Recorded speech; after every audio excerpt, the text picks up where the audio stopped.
entre si de tudo o que havia sucedido. Indo eles falando entre si, fazendo perguntas um ao outro, o próprio Jesus se aproximou e ia com eles. Mas os olhos deles estavam como que fechados, de sorte que não o conheceram.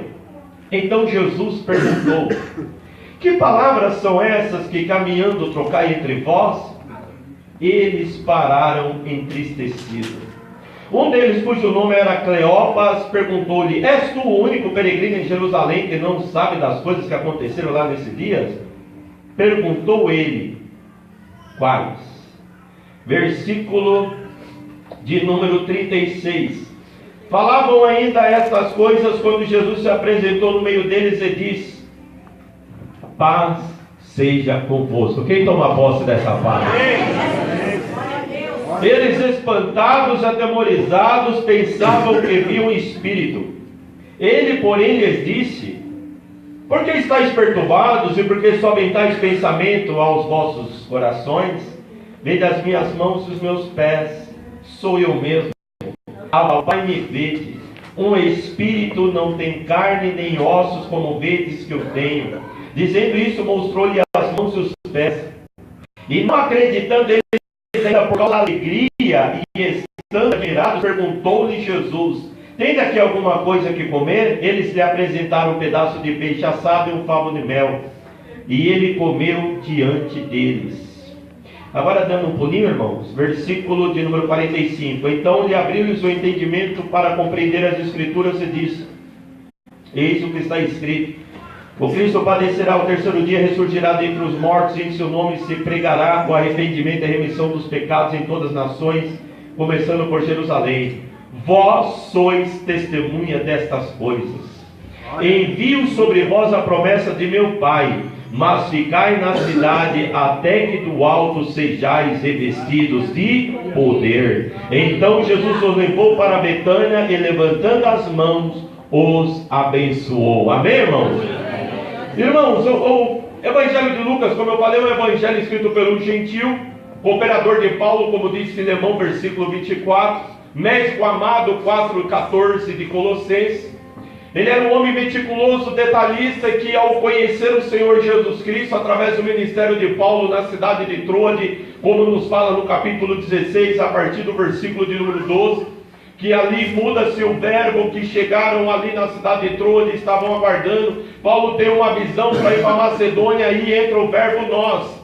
E nós partimos rumo a Macedônia, porque o Senhor nos chamava para lá. Então Lucas teve um encontro com Paulo na cidade de Troade, e ali passou a ser companheiro de Paulo, médico amado, e também um cooperador, e alguém que estava sempre ao lado de Paulo. Por quê? Paulo tinha um espinho na carne, provavelmente uma enfermidade física, que poderia ser nos olhos, como ele fala em Gálatas capítulo de número 4, nós não sabemos, não temos detalhes. E Lucas, como conhecedor da ciência médica, conhecedor também das ciências, auxiliou Paulo, instruiu Paulo, compartilhou conhecimentos para Paulo, que Paulo passou a utilizar termos medicinais e termos do corpo humano, como nós vemos em 1 Coríntios, a partir do capítulo 12, versículo 12 em diante, quando ele fala sobre o corpo humano. Aonde que Paulo aprendeu isso? Pelo seu companheirismo com Lucas, pela sua amizade com Lucas. E o Espírito Santo, compartilhando com eles, mostrou que assim como é um corpo físico, assim é a igreja do Senhor. Todos nós somos membros do corpo de Cristo. Todos nós dependemos um do outro e somos edificados uns pelos outros.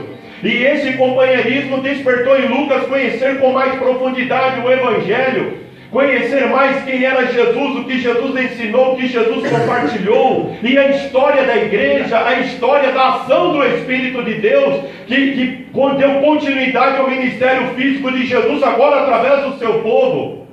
E com isso ele escreveu o Evangelho conhecido como Evangelho de Lucas e o livro de Atos. E o capítulo de número 24 de Lucas é o último capítulo, terminando a história do Evangelho.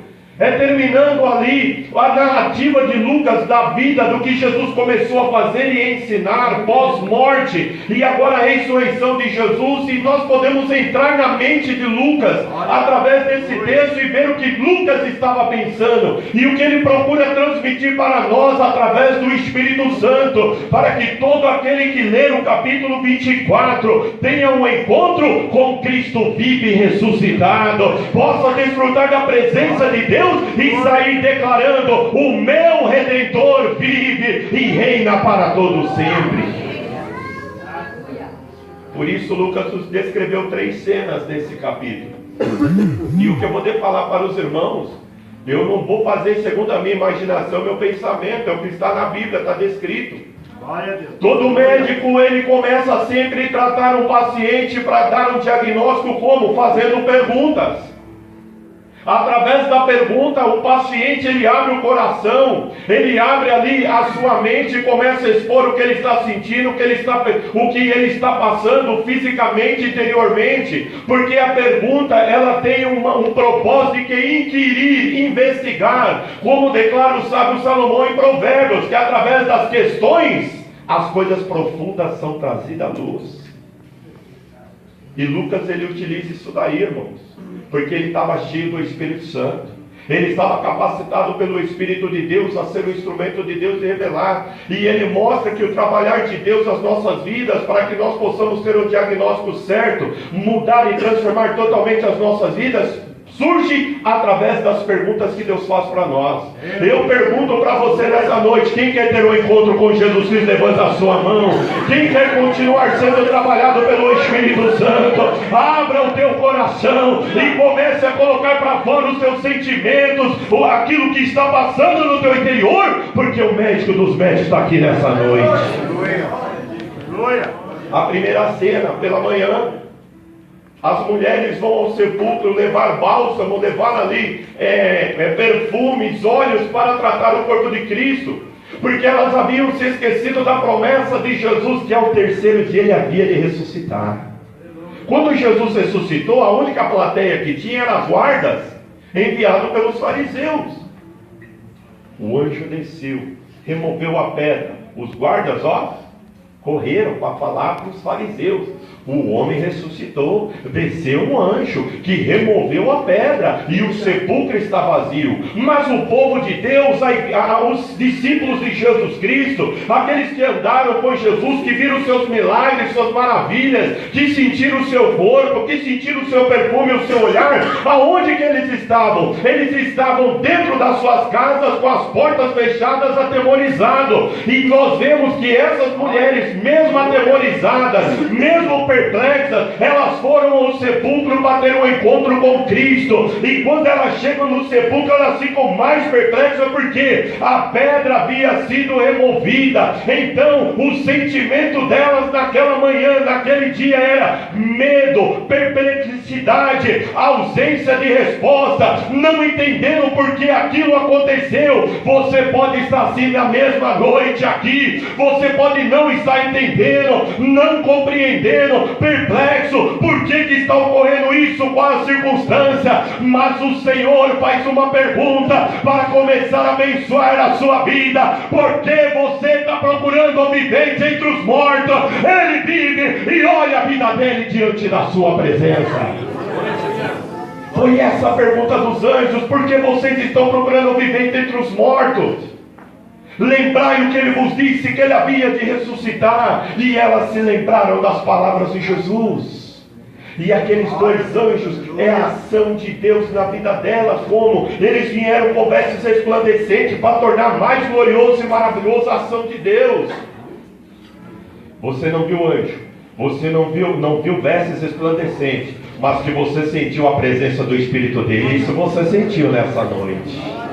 Você sentiu a graça, a presença dele, e você está procurando viver entre os mortos. Quantos irmãos e irmãs nessa obra que está provado, está com a vida embaraçada, porque não, ao invés de buscar a presença do Senhor Jesus nesse lugar, corre como o pastor Valdir ministrou, de porta em porta, de igreja em igreja. Lá ensina a doutrina da prosperidade, lá tem alguém que ora e tem poder para curar, lá não sei aonde tem alguém que revela e só está trazendo maldição, está procurando morte no meio dos mortos, mas aqui está a ressurreição e a vida. Quem crê, levanta a sua mão e tome posse em nome de Jesus. O teu encontro está onde a pedra foi removida da sua vida, aonde Deus abriu a porta do sepulcro da sua vida. Você estava morto em delito e pecado, o seu destino é o inferno, mas aqui nesse santuário o anjo removeu a porta e entrou vida no teu coração. Você foi feito uma nova criatura, e aqui você conheceu a presença de Deus, a graça de Deus, o perdão de Deus. Para de procurar o vivente entre os mortos, mas que você saia daqui dizendo: eu tive um encontro com Jesus de Nazaré, eu fui restaurado novamente de Jesus Cristo. Lá é renovo do inferno, aqui é renovo celestial. Quem crê, tome posse em nome de Jesus Cristo. Não adianta, irmãos, mas quanta gente vai lá? O inferno está indo mais gente. Vai lá onde estão os pecadores, que tem mais gente. Aqui é pouco, mas é os chamados eleitos escolhidos. Isso faz toda a diferença, irmãos. Eu não sou empolgado, não. Tem pastores que ligam para mim, mandam zap para mim. Rio de Janeiro, São Paulo, se eu quiser, já tem igrejas prontas para me receber, está dirigindo, principalmente depois que eu me formei. Isso daí, se eu for falar para os irmãos o convite da onde que veio, prometendo até riquezas e condições financeiras, eu jamais vou procurar o vivente entre os mortos, porque eu sei que o meu Redentor vive. Então todo medo, toda perplexidade, toda pergunta que se levanta de coisas que acontecem na minha vida, eu não entendo, eu não estou preocupado. Há um Deus que cuida e zela por mim, há um Deus que trabalha em meu favor, e Ele declara: todas as coisas contribuem para o bem daqueles que amam a Deus e são chamados pelo seu decreto. Quem tem certeza que é chamado, pode glorificar ao Senhor, porque você vai ver o melhor de Deus na sua vida. A segunda cena que eu li, 2 discípulos, não eram apóstolos, eram 2 discípulos, 2 seguidores de Jesus, estavam caminhando na estrada, indo para Emaús, saindo de Jerusalém, indo para Emaús, uma aldeia de 4 quilômetros de distância de Jerusalém. E eles também estavam perplexos, estavam entristecidos, estavam até sem esperança e frustrados. Você vê isso no texto que declara no próprio Lucas, porque eles falam: nós esperávamos que era ele que ia redimir Israel, mas ele foi morto e sepultado. Frustração. O texto diz que Jesus se aproximou deles e eles nem conseguiram perceber que era Jesus, porque eles estavam entristecidos. Mas eles estavam na estrada. Você está na estrada, você está no caminho. A igreja é a estrada e o caminho que te leva aos céus. Mas o teu coração está tão entristecido, você está tão frustrado, a sua esperança já caiu por terra, que a presença de Jesus está tão grande nesse lugar, mas você ainda não sentiu Ele, os seus olhos ainda estão fechados e você ainda não conseguiu ver a glória do Senhor. Mas o Senhor chega para você e pergunta: o que você está conversando interiormente? Quais são as palavras que você está trocando no teu coração? Você pode estar falando: Senhor, quanta prova, Senhor, olha a minha necessidade, Senhor, as portas não abrem, Senhor, eu estou vazio, eu estou seco, olha, Senhor, o que vai acontecer no futuro? O Senhor está aqui e Ele vai abrir os seus olhos nessa noite em nome de Jesus Cristo, porque Ele ama a sua vida e quer que você sinta a presença dEle.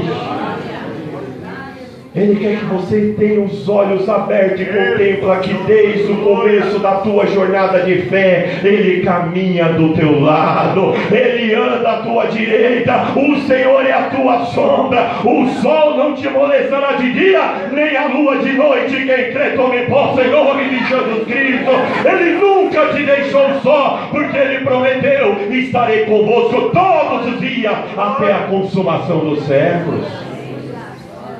Os discípulos estavam ali. Eu acho bonito, irmãos, que tanto com os anjos faz eles lembrarem da palavra de Jesus. E no caminho de Emaú, eles começam a relatar a experiência, a vida que eles tiveram, aquilo que eles contemplaram de Jesus. Você é o único que não sabe das coisas que aconteceram referente a Jesus de Nazaré. Conheciam Jesus e estavam falando com Jesus sem saber.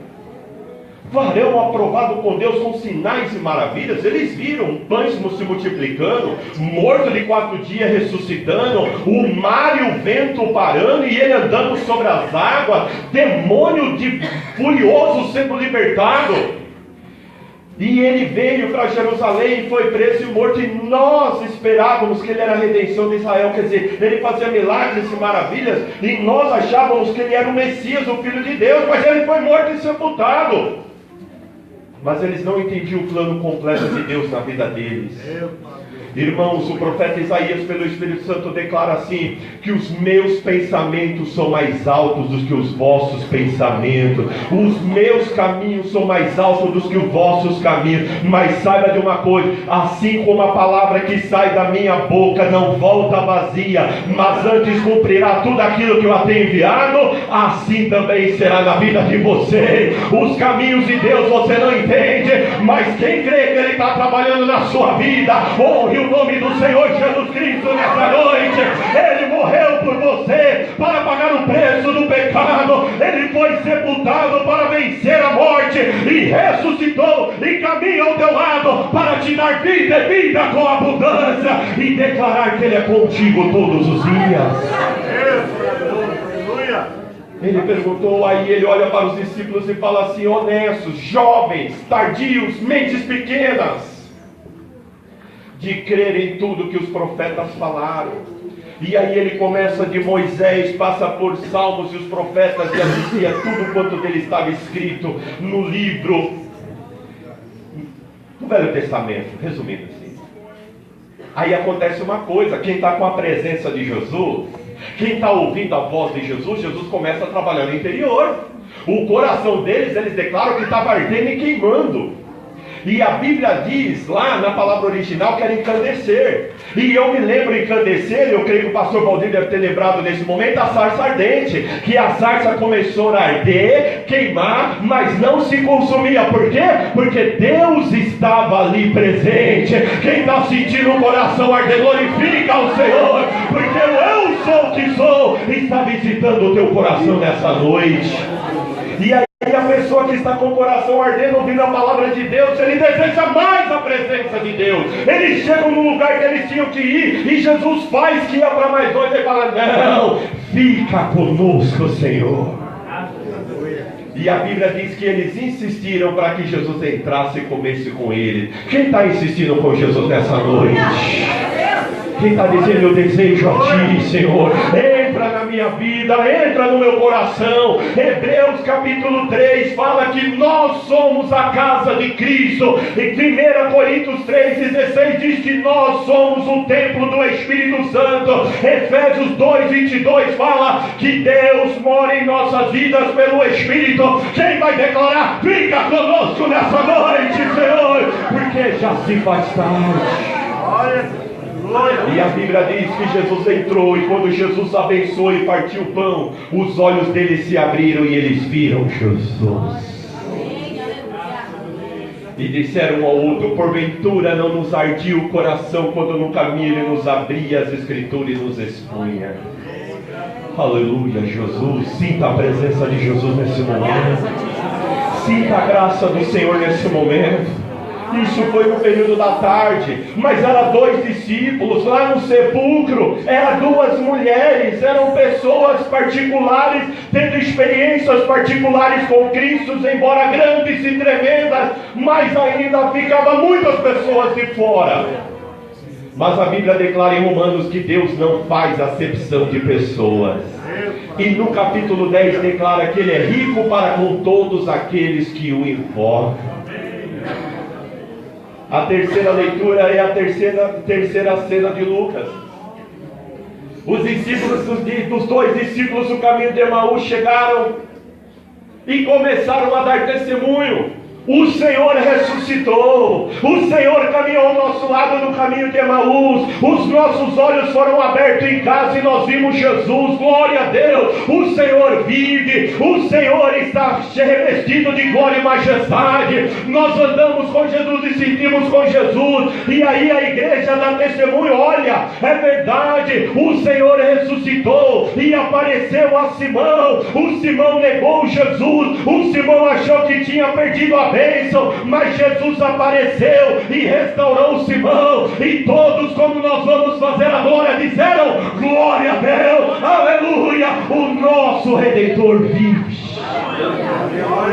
Mas eles estavam reunidos e de repente, quem aparece no meio deles? Quem está aqui nessa noite em espírito e verdade? O Senhor aparece naquele culto, naquela reunião no cenáculo à noite, e a frase que Jesus mais ama de dizer, nós lemos nessa noite, e eu declaro para você tomar posse de novo: paz seja convosco, bendito é o nome do Senhor, a minha paz eu vos deixo, a minha paz eu vos dou, não vou lá dou como o mundo dá. Quem estava no mundo não tinha paz, mas quem está na presença de Jesus tem paz. E Ele derrama essa paz sobre as nossas vidas. Os discípulos, como que eles estavam? Pela terceira pergunta de Jesus no mesmo capítulo: por que vocês estão perplexos e sobem tais pensamentos no coração? Vede que sou eu mesmo. Sabe o que acontece, irmãos? Quando nós estamos reunidos, e levanta o irmão e fala assim: eu estou muito feliz porque Jesus me abençoou, como a nossa irmã Luciana acabou de declarar. Eu saí lá da roça, lá do sítio, lá do poeirão, e Deus abençoou minha vida, do meu marido, dos meus filhos, abriu as portas para nós, Ele creu na palavra que foi liberada sobre Ele, e hoje nós estamos vivendo o melhor de Deus. Os pensamentos de muitos começam a subir na cabeça: por que acontece com ela e não acontece comigo? Por que Deus fez isso com ela e não faz na minha vida? Aí levanta o ungido do Senhor, que nem o pastor Valdir, e começa a ministrar a palavra, e começa a chorar, e começa a se quebrantar. Aí você começa a pensar: mas por que eu não sinto assim a presença de Deus? Por que o meu coração assim não arde? Por que meus olhos não choram nem quando eu bato o dedo na cama? O que está acontecendo comigo? Aí levanta o Edson Filho e começa a tocar na unção que tocou nessa noite, e Deus começa a visitar o teu povo, e você começa a olhar e dizer: por que eu não sinto essa graça? Mas eu declaro: o Senhor está aqui, e declara ao teu coração: paz seja convosco nessa noite. Olhai e veja que sou eu estou aqui. Abra a tua boca, eu estou aí.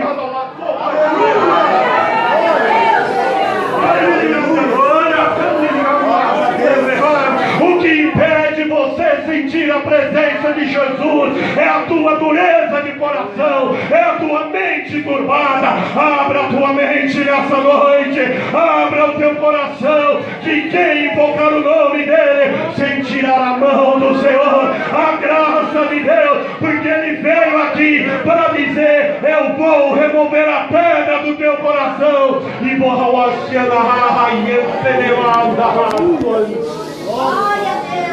Ele veio trazer espírito de vida nessa noite, espírito de restauração, espírito de ressurreição, espírito de comunhão, para que você saia daqui dizendo: o meu Redentor vive, o meu Redentor vive, e dessas coisas eu sou testemunha.